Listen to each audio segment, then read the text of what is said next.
So for this first tip, if you're ace and you want to get a breach, instead of making a normal hole like this, you're going to want to make a hole like this.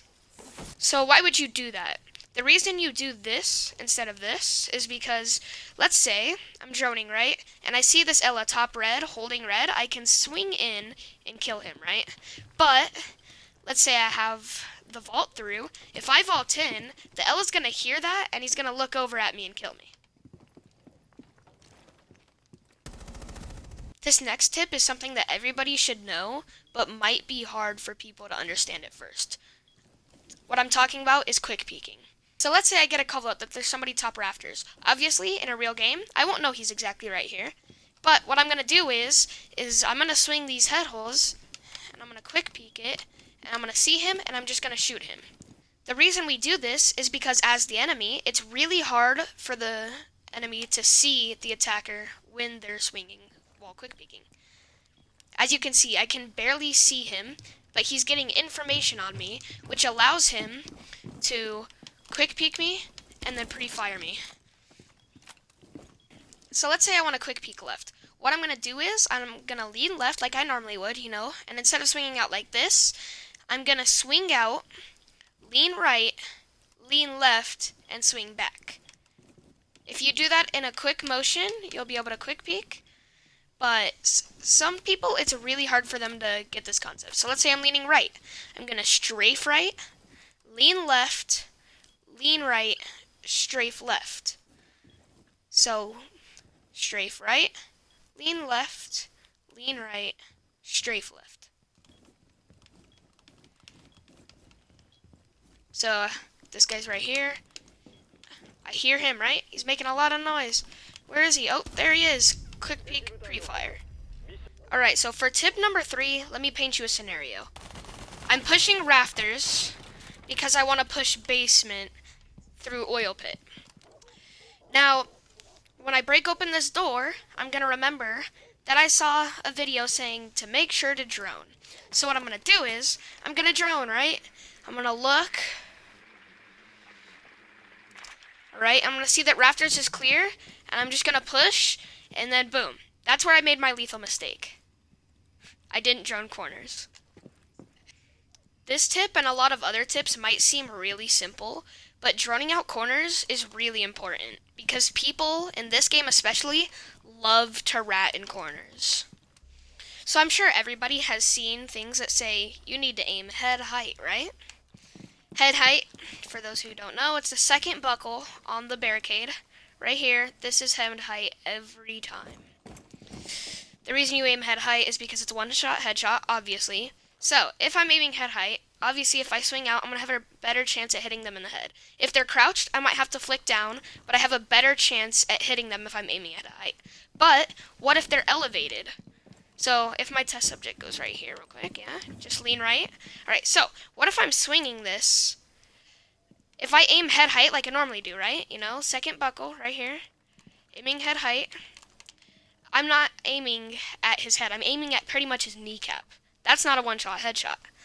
So, a lot of things people need to understand is perspective. This takes a lot of time, but you can speed up the process of learning where to aim for head height by just going on a map and just aiming where head height is. Or you can go to something like map training and do an endless drill where the bots are just going to be there and you're not going to know if they're crouched or standing up. You're just going to have to pre-fire, aim at their head, shoot them, move on to the next. So I'm sure all of you guys know the traditional way to break a barricade. You could either hold X as a defender to break it, or you could punch it 3 times to break it fully. But the problem with this is it's loud. So I'm going to show you a bunch of different ways you can break a barricade to make it way quieter. So, first one,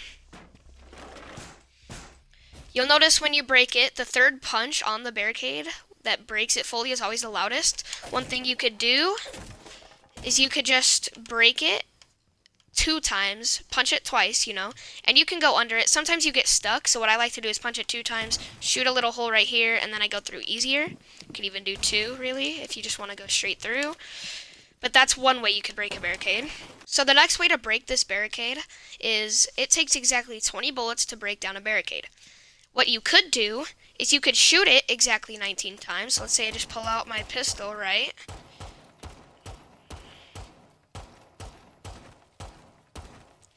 That was 16 bullets, so just shoot 1, 2, 3. Crap. 19. Alright. So, once you shoot 19 bullets into the barricade, it is officially one shot before the barricade breaks, and you can pre-fire people. Obviously, this is a lot more tedious, but if you look at a bunch of good players like Pigeon R6, he does this a lot, where he'll just prep a barricade like that, shoot it once, and swing the people, and just kill them. Really good tactic. But another thing you could do that takes way less time is you could just shoot it a bunch, right? Shoot it a bunch, and then reload so you have all your ammo. You know, you shot that, did whatever you need to do, drone, and then you could just shoot a couple bullets instead of just one, and just push in. So for this next tip, I'd like to talk about the fact that a lot of newer players have like 7 bullets in their gun, and they panic reload.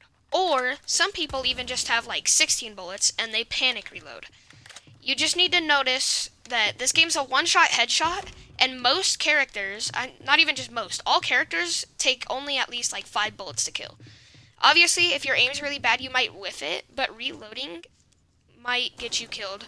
So let's say I'm fighting this Tachanka. Oh, bad aim, bad aim. I have 9 bullets left. Instead of panic reloading and letting Tachanka shoot me while I'm reloading, I'm going to re-swing with confidence and kill him. So in this game, sound cues are a huge part of it. Here are 6 distinct noises that you are going to need to listen out for. Alright, so for the first one, you're just going to need to listen for vaulting. So if I go hide right here, will you go ahead and vault through the window? So that sound right there. Will you do that one more time? That sound right there is vaulting. Once you play the game a lot, you'll get used to it, but it's kind of just the sound of you obviously just hopping through a window. Will you do it one more time? The most distinct part for me is the sound of the feet hitting the ground. So if you want to do it just one final time.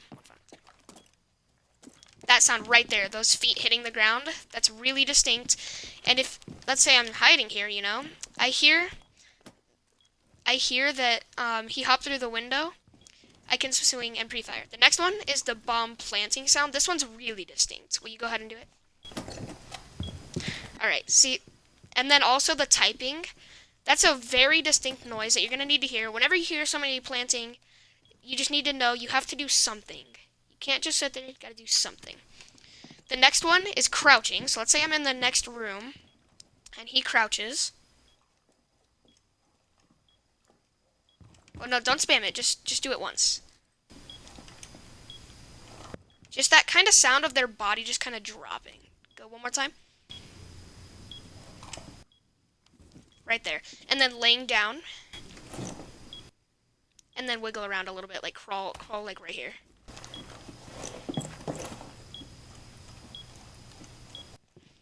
That sound right there. It's really, really loud and really annoying, honestly. Another one is actually hopping on cameras. I didn't think about that. Hopping on cameras. Will you? Right there. See, that sound right here. So if I'm behind a... Yeah, just that sound of hopping on cameras. And then for the final one, reloading. So will you reload? Let me go over here. This is what reloading sounds like. It's pretty obvious, you know, just taking the magazine out, taking it, put it back in. But also the magazine dropping out is another thing. So those are just, well, so I said 6. I thought about the droning midway through. But those are 7 different sound cues that you need to be aware of. Those will help you know what to do in certain situations. For this last tip, it's just the ability to know when to swing and when you do so to have confidence. So let's say this Mozzie right here, you know, I know he's there, but he doesn't know that I know he's there, right? So let's say I drone him out, right? Oh shoot, I see him. He's watching red. So I'm going to swing with confidence, and I'm just going to pre-fire, you know? Obviously, I don't want to kill him, because I still need him as my test subject, but, you know.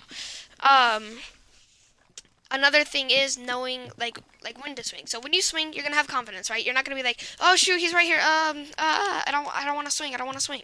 If you know he's there, right? You just swing, pre-fire, boom, right there. You know? Just like wherever he's at, just swing with confidence. But also knowing when to swing. So let's say I have plant down, right? right here.